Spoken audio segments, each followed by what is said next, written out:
Hello, ladybirds. I hope you're looking forward to your story today.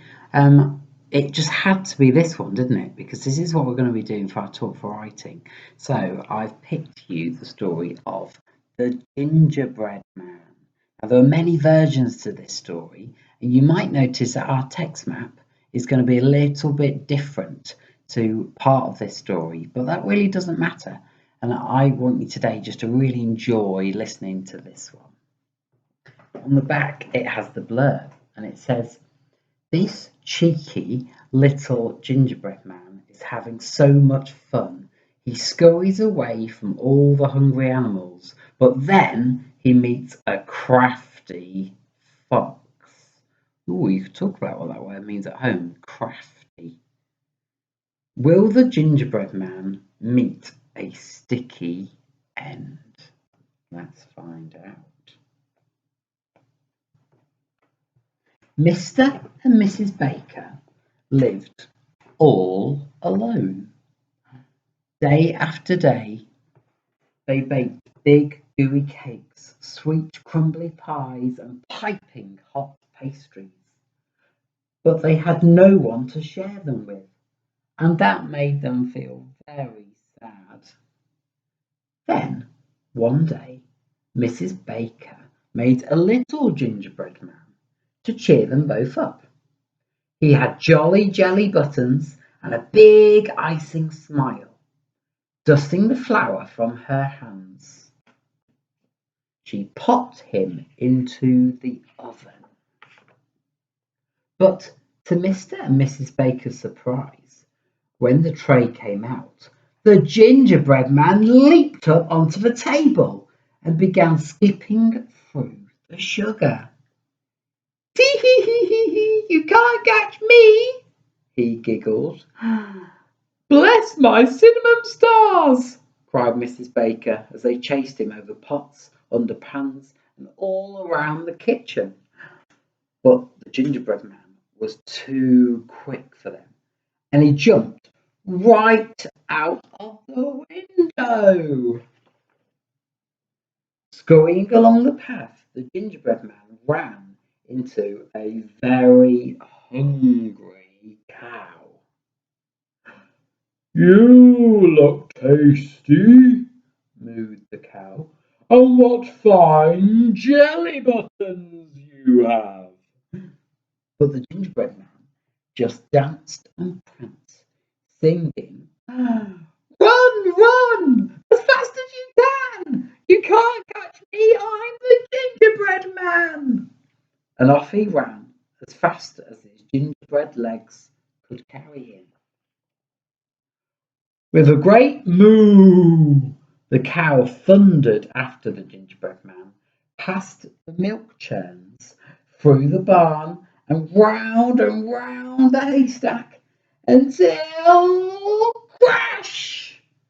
The haystack tumbled over, right on top of the cow. "Oh, milkshakes!" cried the very dizzy cow. The gingerbread man scampered up the hill. At the top was a very hungry goat. "Good day," bleated the goat. "I love munching thistles, but you look even better to eat." But the gingerbread man just whirled and twirled, singing, "Run, run as fast as you can! You can't catch me, I'm the gingerbread man!"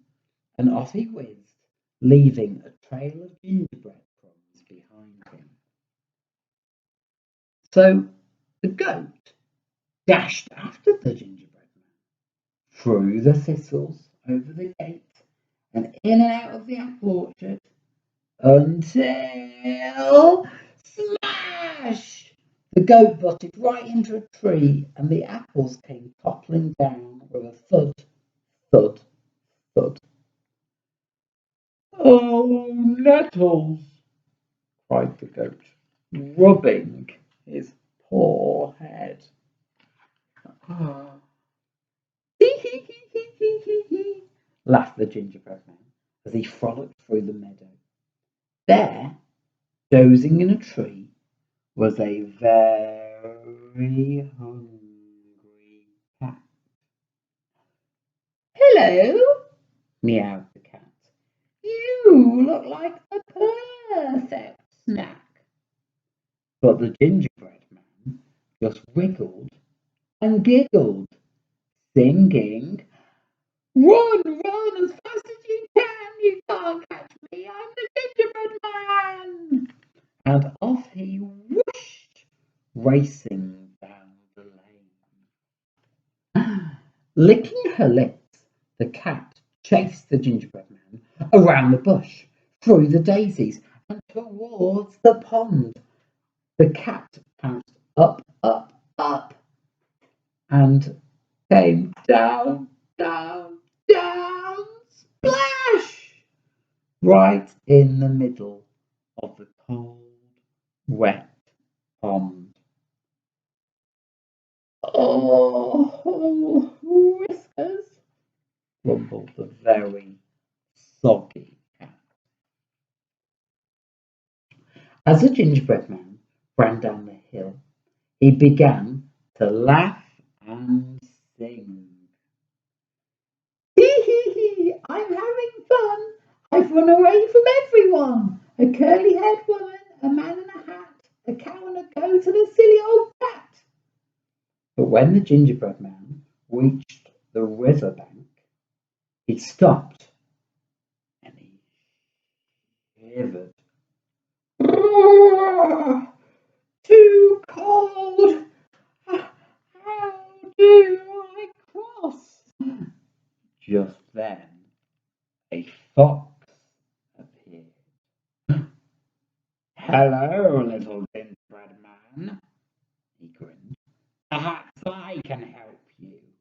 Just climb on my tail and I'll carry you across."